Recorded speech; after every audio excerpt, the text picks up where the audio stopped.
எனக்கு ஒரு மொழி என்னோட கிறிஸ்டியானிட்டி கத்து கொடுத்துருக்கு. அப்படியா? என்னையா இது?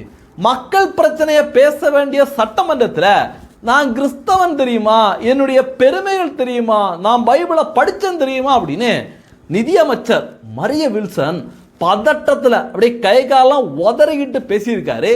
ஒருவேளை பாரதிய ஜனதா கட்சியோட சட்டமன்ற உறுப்பினர் பகவத்கீதையை மேற்கோள் காட்டி பேசியிருந்தாலோ, ராமபிரானோட போட்டோவோட சட்டப்பேரவைக்குள்ள வந்திருந்தாலோ, இந்நேரம் தமிழகத்தில் இருக்கின்ற இந்த ஓசிசோர் வீரமணியாக இருக்கட்டும், இந்த திருமாவளவனாக இருக்கட்டும், இந்த மாதிரி கேங்கில் என்ன பண்ணியிருப்பாங்க, தரையில் படுத்து உருண்டிருப்பாங்க.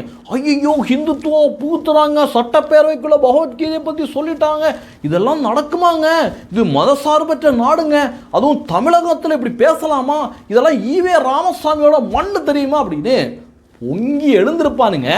ஆனால் எவனையுமே காணும். எல்லா பயிலும் உயிரோட இருக்காங்களா இல்லை எங்கே போனாங்கன்னு தெரியல, மயான அமைதியோடு இருக்காங்க.